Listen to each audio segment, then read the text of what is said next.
Good morning, students. Our today's topic is formal and informal organization. हम क्या कर रहे थे? ऑर्गेनाइजिंग यूनिट कर रहे थे आपकी, और हमारा जो आज का टॉपिक है वो है बेटा फॉर्मल और इनफॉर्मल ऑर्गेनाइजेशन, मतलब ऑर्गेनाइजेशन का स्ट्रक्चर।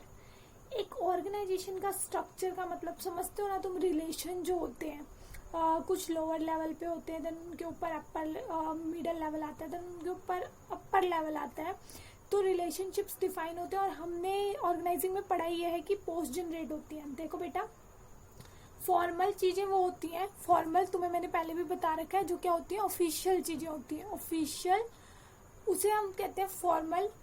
पहले भी मैंने एग्जांपल दिया होगा। फॉर्मल का मतलब होता है जैसे स्कूल में बेटा हमारा रिलेशंस, हमारे जो स्कूल ने डिसाइड कर रखे हैं वो ये डिसाइड कर रखे हैं, अगर बच्चों को कोई प्रॉब्लम होती है तो वो अपनी प्रॉब्लम किसे बताएं?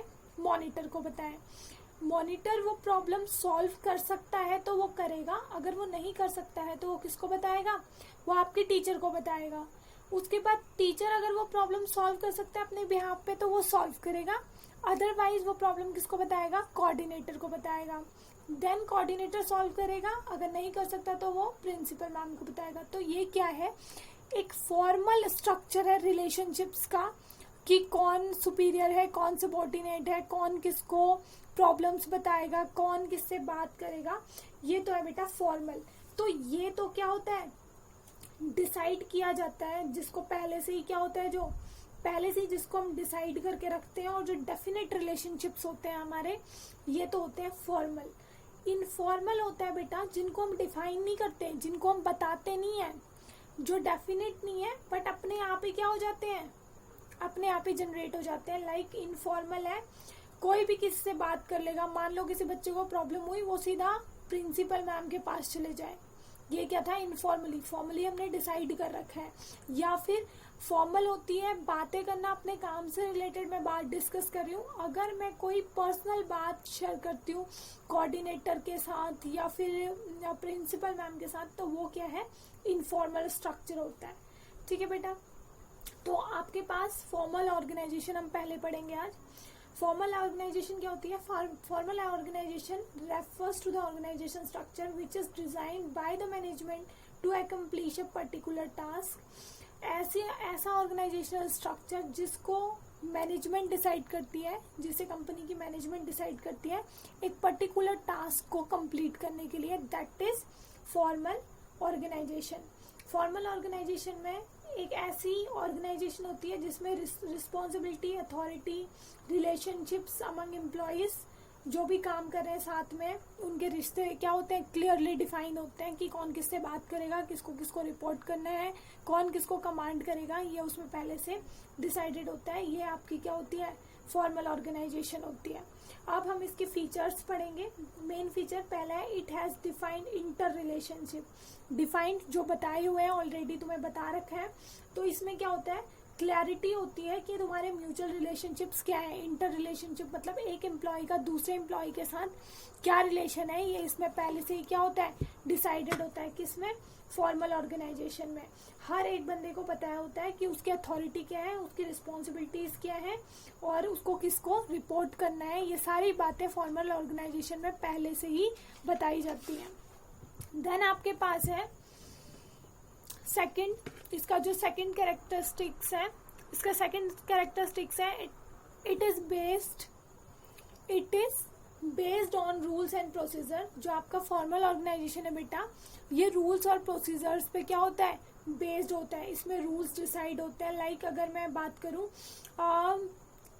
अगर मुझे कोई प्रॉब्लम है किस चीज से रिलेटेड, तो मेरे लिए ये रूल है कि अगर मुझे वो प्रॉब्लम अपनी आगे फर्दर डिस्कस करनी है तो मुझे कोऑर्डिनेटर को रिटन में लिख के देना पड़ेगा। तो ये क्या है? ये प्री डिसाइडेड है, ये एक रूल है। इस रूल को, इस प्रोसीजर को मुझे क्या करना पड़ेगा? फॉलो करना पड़ेगा। ऐसी यह इसका सेकंड फीचर। देन थर्ड है, it is based on division of work. जो फॉर्मल ऑर्गेनाइजेशन है वो काम, उसमें काम का डिवीजन हुआ है, उस पे बेस्ड है। फॉर्मल ऑर्गेनाइजेशन की जो रिलेशनशिप्स हैं वो तब बनते हैं जब काम डिवाइड हुआ है। इनफॉर्मल कोई भी किसी से जाके बात कर ले, किसी से भी अपनी प्रॉब्लम डिस्कस कर ले, दैट इज इनफॉर्मल।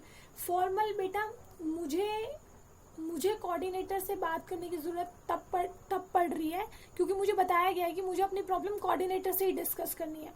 अब मैं कॉमर्स डिपार्टमेंट में हूँ और मुझे साइंस डिपार्टमेंट वालों से कोई काम ही नहीं पड़ेगा, तो मेरा कोई उनसे रिलेशन बनेगा ही नहीं। तो काम जो डिवाइड किया हुआ है उसके बेस पे आपका फॉर्मल ऑर्गेनाइजेशन क्या होता है, बेस्ड होता है उस पर। It is this that connected the efforts of different department with each other. देखो मैंने अभी भी तुम्हें समझाया, जो डिपार्टमेंट कनेक्टेड होंगे, लाइक कॉमर्स और इकोनॉमिक्स कनेक्टेड हो सकते हैं, हमारे रिश्ते हो सकते हैं, हम बात कर सकते हैं, बट हमारा साइंस वालों के साथ कोई इंटरेक्शन नहीं होगा क्योंकि काम हमारा उनसे रिलेटेड है ही नहीं। देन उसके बाद है बेटा, इट इज डेलिबरेटली क्रिएटेड। जो डेलिबरेटली का मतलब होता है जानबूझकर बनाया गया। जो आपका फॉर्मल स्ट्रक्चर है वो जानबूझकर बनाया जाता है। क्यों बनाया जाता है? क्योंकि हमें ऑर्गेनाइजेशन के ऑब्जेक्टिव्स को क्या करना है, अचीव करना है एफिशिएंटली। इसलिए आप क्या करते हो, फॉर्मल ऑर्गेनाइजेशन स्ट्रक्चर बनाते हो, जबकि इनफॉर्मल खुद ब खुद बन जाता है। मैं किसी से भी बात कर लूँ, किसी से मेरा अटैचमेंट हो जाए, वो खुद ब खुद हो जाता है। नेक्स्ट है बेटा, इट इज इम्पर्सनल। जो आपका फॉर्मल है उसमें कोई आपकी पर्सनल फीलिंग्स वगैरह नहीं होती। पर्सनल फीलिंग्स को हम इग्नोर करते हैं। स्ट्रिक्ट डिसिप्लिन होता है उसके अंदर। इसमें क्या होता है, सिर्फ काम इम्पोर्टेंट होता है, आपकी पर्सनल फीलिंग्स की कोई वैल्यू नहीं होती है आपके फॉर्मल स्ट्रक्चर में। देन उसके बाद it is more stable. Obvious सी बात है बेटा, अगर हम काम की बातें करेंगे ओनली तो स्टेबिलिटी रहेगी रिश्तों में। मान लो मैं कोऑर्डिनेटर से सिर्फ काम की बातें डिस्कस करती हूँ, काम की बातें, प्रॉब्लम अपनी सॉल्व करती हूँ। उसके बाद मैं उससे कोई मेरी पर्सनल बातें मैं कोई शेयर नहीं करती, तो ऑब्वियस सी बात है मेरे उससे क्या होगी, लड़ाई नहीं होगी। सिर्फ हम काम की बातें करते हैं, काम की बात करके बात खत्म।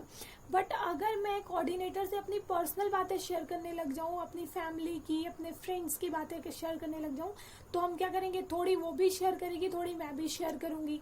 तो ऐसे क्या होगा, हो सकता है कि किसी बात में हमारे कन्फ्लिक्ट्स भी हो, आर्ग्यूमेंट्स भी हो, लड़ाइयां भी हो, तो ऑब्वियसली बात है हमारे रिश्ते क्या हो जाएंगे, खराब हो जाएंगे। खराब रिश्ते होंगे तो रिश्ते टूटेंगे। That is unstable. जो स्ट्रक्चर है हमारा फॉर्मल स्ट्रक्चर हमेशा स्टेबल होता है बेटा, क्योंकि वो हमारा फर्म ने डिसाइड कर रखा है, मैनेजमेंट ने डिसाइड कर रखा है। मैनेजमेंट ने डिसाइड कर रखा है तो मैं सिर्फ काम की बातें करूंगी उसमें, तो वो स्टेबिलिटी बनी रहेगी। अब है जो आपका फॉर्मल ऑर्गेनाइजेशन है उसका क्या एडवांटेज है। पहला है इजी टू फिक्स अकाउंटेबिलिटी। बेटा अथॉरिटी, रिस्पॉन्सिबिलिटी सारे एम्प्लॉयज को क्लियर है, फिक्स है उनकी अथॉरिटी और रिस्पॉन्सिबिलिटी। तो जो भी तुम्हारा इनएफिशिएंट एम्प्लॉय होगा उसको हम क्या करेंगे, इजीली पकड़ लेंगे। एप्रीहेंडेड एक वर्ड लिखा हुआ है इसमें, एप्रीहेंडेड का मतलब होता है पकड़ना। जो इनएफिशिएंट एम्प्लॉय है उसको हम क्या करेंगे, आसानी से पकड़ लेंगे। इस वे में हम क्या कर लेंगे, अकाउंटेबिलिटी फिक्स कर देंगे। और अकाउंटेबिलिटी क्या होती है, जवाबदेही, कि उत्तर कौन देगा किसी काम के नहीं होने का, ये हम पकड़ लेंगे। देन उसके बाद है नो ओवरलैपिंग ऑफ वर्क। कोई भी काम दोबारा नहीं होगा, क्योंकि हमने सारे जो मूव्स हैं, सारे जो काम है उनको क्या कर रहा है, ऑर्डरली डिसाइड कर रखा है। हर चीज अपने, जो हमने डिवीजन ऑफ वर्क में पढ़ा था, हम हर एक काम को एक पर्सन को दे देते हैं। तो ऑब्वियस सी बात है डुप्लीकेसी क्या होगी, नहीं होगी। ना डुप्लीकेसी होगी, ना कोई काम बचेगा। देन है यूनिटी ऑफ कमांड पॉसिबल। इसका नेक्स्ट एडवांटेज है कि क्या होता है, जो कमांड की यूनिटी होती है वो पॉसिबल होती है। ये तुमने पहले पढ़ा है। यूनिटी ऑफ कमांड क्या होता है कि हमें एक ही बंदा कमांड करे, एक बंदा ऑर्डर करे। अगर दो करेंगे तो हम क्या हो जाएंगे, कंफ्यूज हो जाएंगे कि हम किसका काम करें, तो वहां पे हमारे लिए प्रॉब्लम आती है। तो यूनिटी ऑफ कमांड का मतलब है हमें ओनली एक ही पर्सन कमांड करे, एक ही पर्सन ऑर्डर दे। तो ऐसे होगा तो हम काम क्या करेंगे, अच्छे से करेंगे। तो इसमें यूनिटी ऑफ कमांड होता है, क्योंकि फॉर्मल स्ट्रक्चर में हमने डिसाइड कर रखा है कौन किसको कमांड करेगा। देन है इजी टू गेट गोल्स। सारी अथॉरिटी, रिस्पॉन्सिबिलिटी, पोस्ट की जो पावर्स हैं और रिपोर्टिंग रिलेशनशिप है वो सारे क्लियर हैं।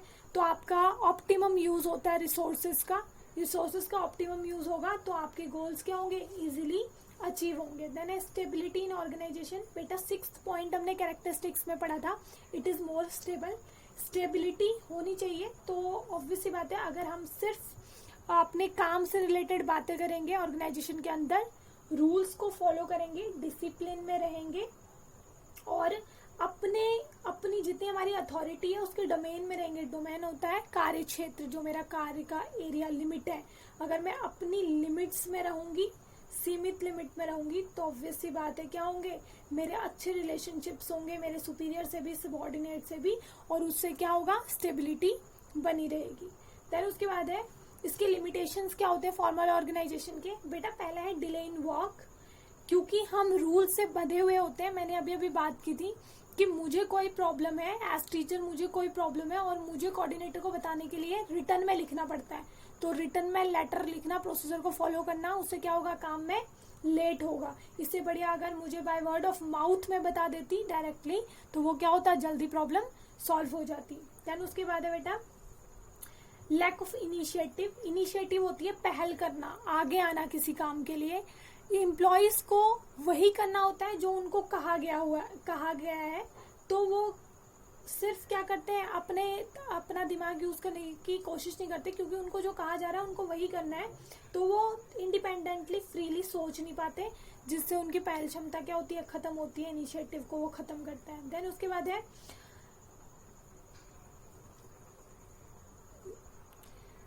आपका थर्ड इसका limitation mechanisation of relationships.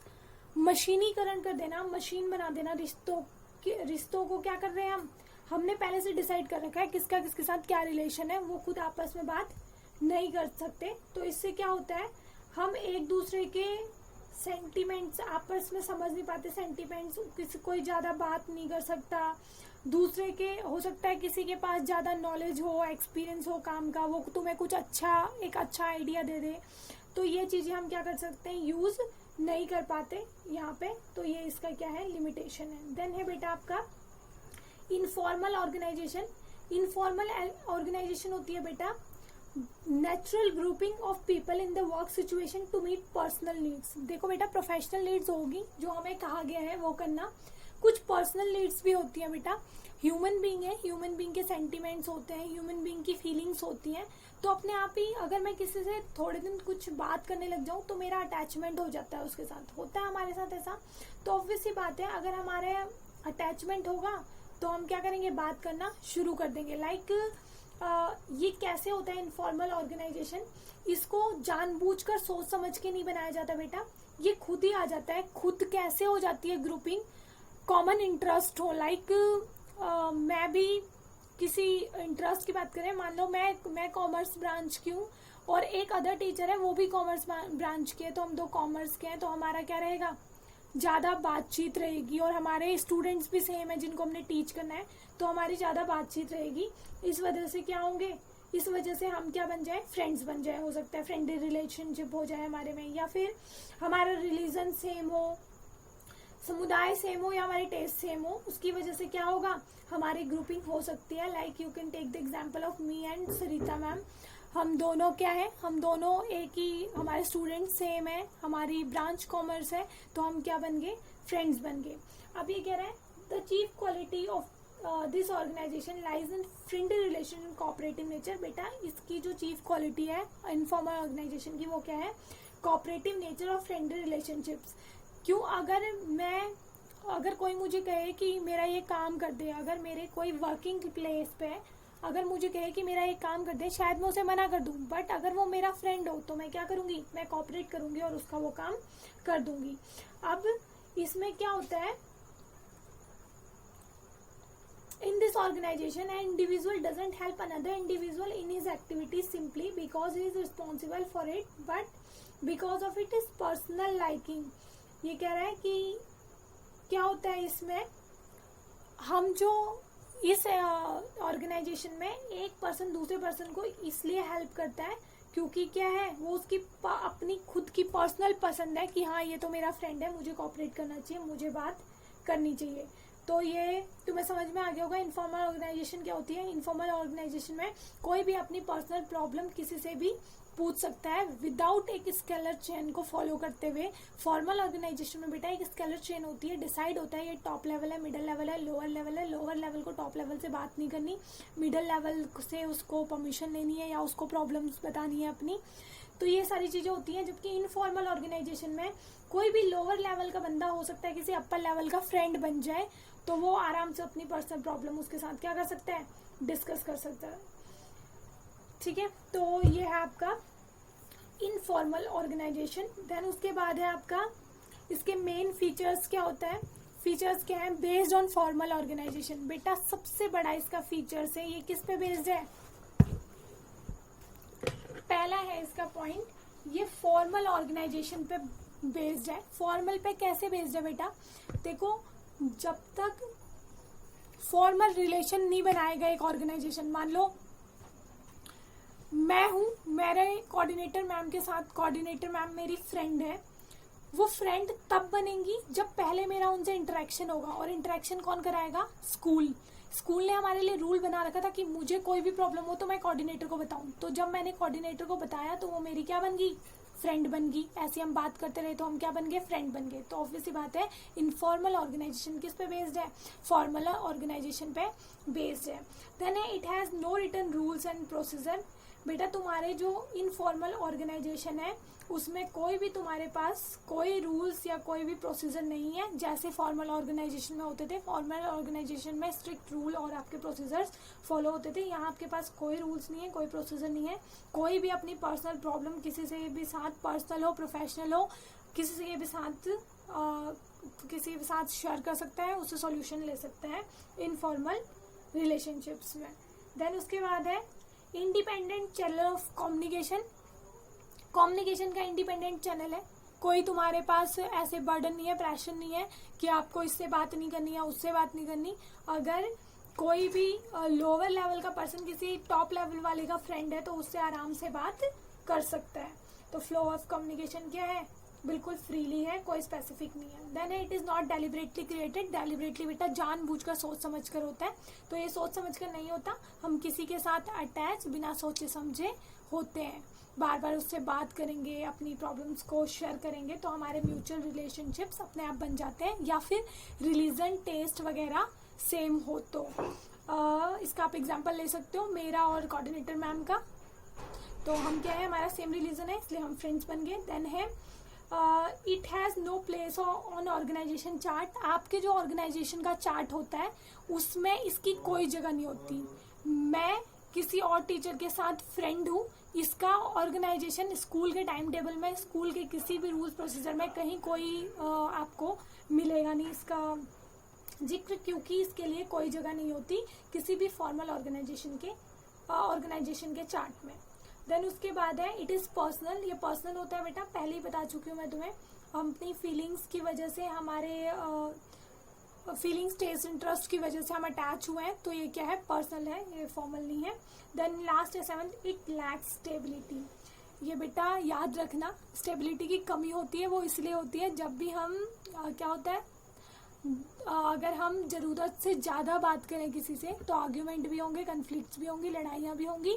Then उसके बाद क्या होगा, लड़ाई होगी तो हम क्या हो जाएंगे, सेपरेट हो जाएंगे। जैसे तुम फ्रेंड्स हो वैसी ऐसी ऑर्गेनाइजेशन के अंदर अगर एक एम्प्लॉय दूसरे एम्प्लॉय का फ्रेंड बनता है तो फ्रेंड बनने के बाद क्या होता है, अगर वो उससे बातें करता रहे तो उनकी क्या होती है, लड़ाइयाँ भी हो जाती हैं। तो लड़ाइयाँ हो जाती हैं तो उसके बाद क्या होता है, सेपरेशन हो जाता है, फिर वो किसी दूसरे ग्रुप का मेंबर बन जाता है। तो स्टेबिलिटी की कमी होती है इनफॉर्मल ऑर्गेनाइजेशन में। अब बेटा इसके एडवांटेज है।